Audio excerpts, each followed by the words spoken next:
Hey guys, this is BetaFish 2002, and today is going to be a redo of BetaFish tail types. So this first beta you guys see here is a Veiltail Beta. The Veiltail Beta is the most common breed of betas. Their tail arches up, then it floats down, as you can see here, and it appears to look like a veal. This is how they got the name Veiltail. So Veiltails are pretty much found at every single pet shop. The fish you see here is a Crowntail Beta. Crowntails receive their name from their spiky fins in their tails. They are also very popular. Crowntails are also found in many stores. The beta you see here is a Delta-tail Beta. These are often mistaken for half-moon betas because their caudal fin looks like it's 180 degrees, but it's actually not 180 degrees, it's just similar to that. So these are not half-moon betas. Now the beta you see here is a double-tail beta. They are called double tails because you can see here their caudal fin looks like it's split in half and it looks like it has two tails. So that is why it is called a double-tail beta.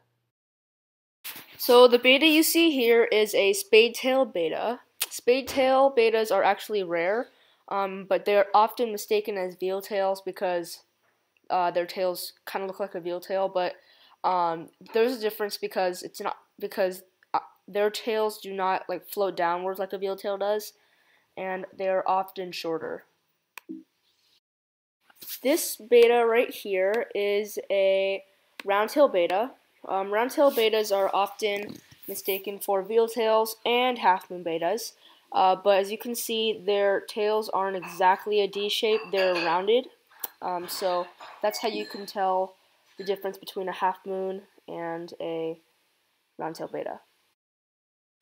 So the beta you see here is a half-moon beta, and you can tell if it's a half-moon beta when it's flaring because of their beautiful caudal fin, which spreads at a 180-degree angle, and it looks like a D or a half-moon.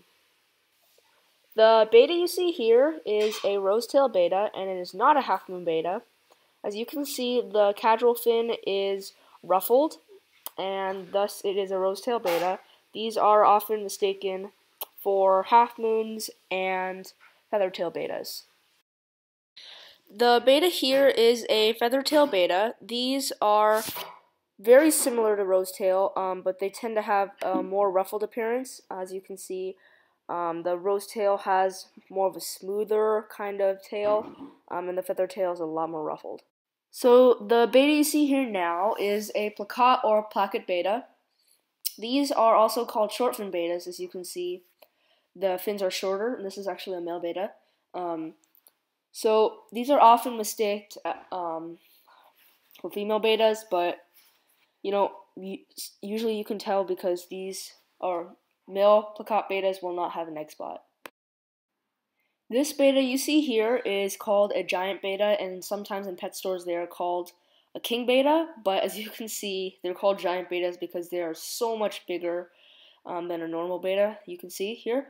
Giant betas were actually bred to become large because breeders actually took their largest beta and kept breeding them. So that is how they become so large.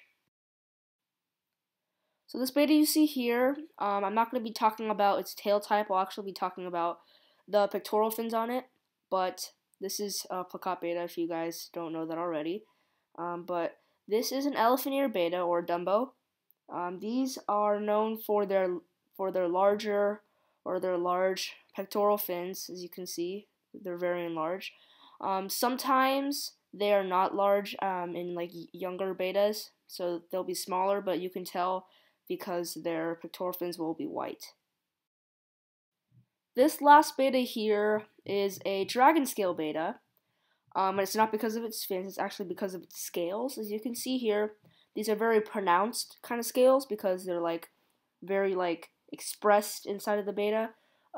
Sometimes the Dragonscale Beta is mistaken for a metallic beta, but usually Dragonscales will have very pronounced scales. So that's the end of this video. If you guys enjoyed it, please put a thumbs up on the video. So yeah, thank you guys for watching. If you have any suggestions for any more videos, please leave them down below because I am sort of running out of ideas. Thank you. Bye.